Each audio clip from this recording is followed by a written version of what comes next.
Magandang araw po.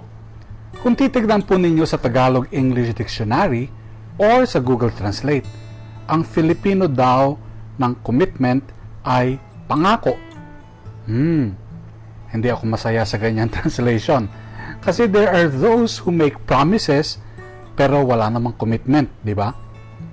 Ang nakikita kong tatlong matingkad na elemento ng commitment, especially Christian commitment, ay ang sarili, self, ang sigasig, passion, at katapatan, faithfulness.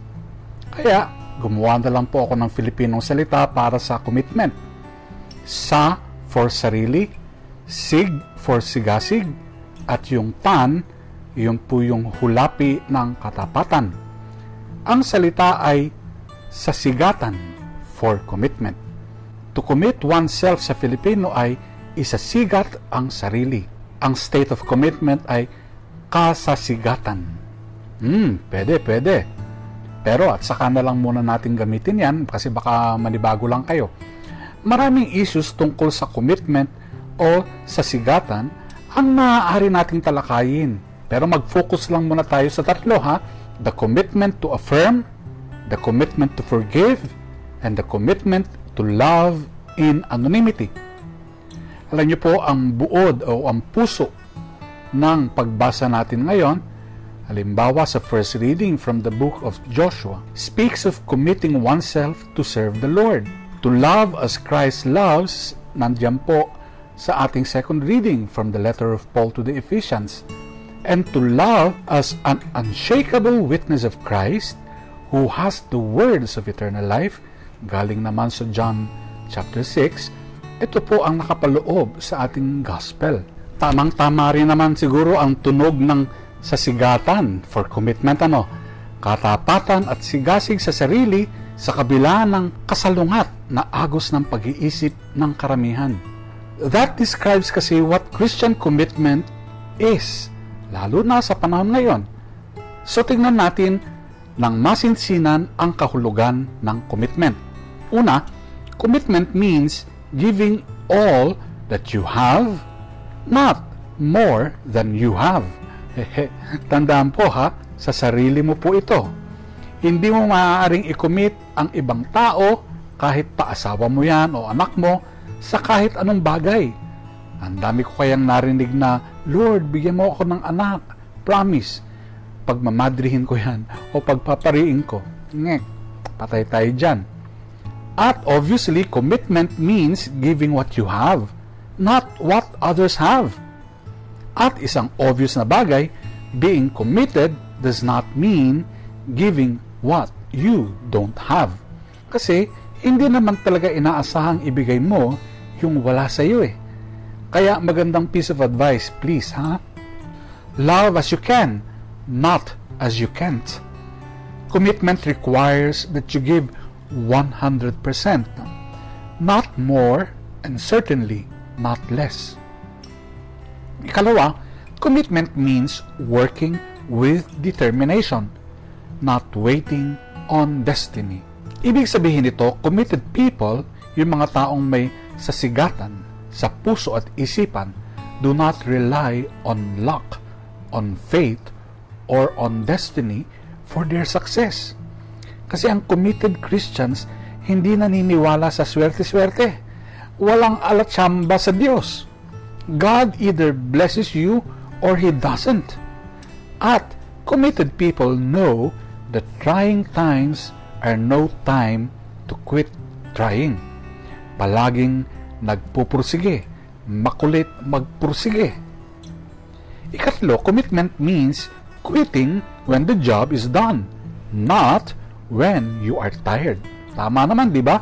Kasi when wrestling a gorilla, you don't quit when you are tired. You quit when the gorilla is tired. Kasi patay kang bata ka kung magpapahinga ka na kagad, pero yung mga demonyong unggoy sa paligid mo ay gising na gising pa. If you want your mission work to succeed, among all other things, you have to keep pushing beyond what you think you can do. It is not the first, but the last step in the relay race, the last shot in the basketball game, the last mile in the cycle race into the finish line that makes the difference. For that is where the game is won. At ikaapat, commitment means remembering that true success is first measured by faithfulness, even in anonymity. Sabi nga ni Saint Teresa of Calcutta, di ba? What matters in life is not so much in being successful, but in being faithful. Kasi kung faithful kang spouse, faithful kang parent or child, faithful kang Catholic, kahit sa mata ng mundo hindi ka successful kasi wala kang pera. Successful ka sa mata ng Diyos. And that is all that matters. Tingnan natin ngayon ang 3 commitments o kasasigatan that I recommend. The commitment to affirm, the commitment to forgive, and the commitment to love in anonymity. Una, the commitment to affirm. Alam na natin na to affirm is to make strong either oneself or others. Pero how do we affirm ourselves? Of course, through godly praises and worship. Kasi baka hindi natin alam ito sa tuwing pinapapurihan natin ang Diyos, pinalalakas niya tayo. This worship we give to God right now in this Mass, for example, affirms us and our faith. Hindi ba being a person, the norm is to sound through. Kaya nga person ikaw galing yan sa per at sa sonare, to sound through. That is to express, to communicate. Napakaganda ng salitang communicate cum uno, to be one with. Cum uno, to communicate. Kailangan ba maging bolero? Do you have to be a flatterer? Of course not. You just have to be fully alive.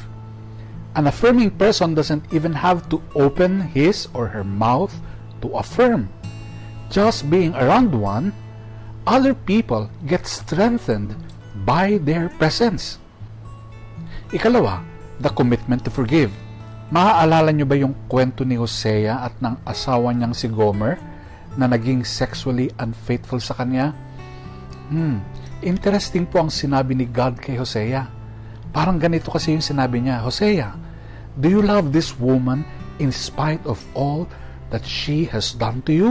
Hosea nodded through his tears. And God said, then go, show your love for her in the same way that I love the nation Israel. Wow! Humanly speaking, mahirap, di ba? Our automatic response is not to think about forgiveness at all. Kung darating man doon, medyo later na sa kwento, pag medyo rock bottom na ang relationship, and we cannot handle the reactions anymore. Kaya we usually turn to God. Normal ba yun? Again, not so. The rule is to forgive. Always, immediately, and with joy. Mahirap. Sinabi mo. Siguro kaya tayo nahihirapan kasi hindi natin nare-realize how much God loves and forgives us. Siguro lang naman. Kasi some people still have difficulty forgiving others kahit pinatawad na nga sila ni Lord sa marami nilang kasalanan. Stubborn? Maybe. Pero one thing is sure, forgiving takes a lot of practice. We are not born with it kasi. Even as we talk about it now, maya-maya, mayroon na namang opportunity to forgive. Then we shift to automatic mode of lashing back at the person. And worse, kinda getting even, accompanying it even with the sanest excuses we can find. Like, paano siya matututo? Dapat lang sa kanya yun. Hindi naman ako ang nagkasala Let us commit ourselves to forgive. Let our home be the seminary of forgiveness. Let us pray that God may continue to touch hearts to avail of God's mercy through the sacrament of confession, and that priests may be truly approachable and available to dispense of this great grace of divine mercy. At ikatlo, ang commitment to love. Alam niyo po, may kasabihan that the true test of commitment to love is to love even in anonymity. Pero hindi naman palaging anonymous yan, ano? Of course, exceptional cases sometimes demand that we remain committed even when no one is looking.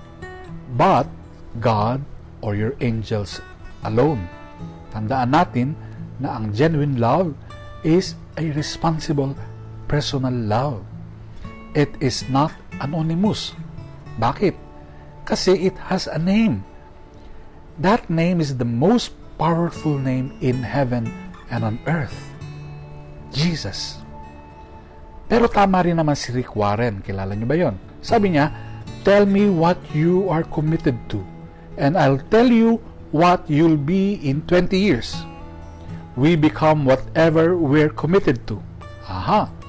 We become whatever we're committed to. Are you committed only to work and earning a living? You become functional. Are you only committed to mundane activities like building buildings and edifices? Kahit ba simbahan pa yan? Then you become a stone wall marker. Lapid na kaya yun? Or is your commitment to the person of God? Then you become a fully human and fully alive human person. That is our omega. That is our purpose. Commitment defines our Catholic faith and life, no matter what it takes. Now you understand why commitment cannot just be a pangako, a promise, Kasi commitment is what transforms a promise into reality. May we be more committed to the person of love than just to the idea or concept of love, that we may not end up being epitaphs of greatness through our projects and activities alone, but real human sacraments of a loving, embracing God. That we may genuinely be committed to love even in anonymity. May God bless you all.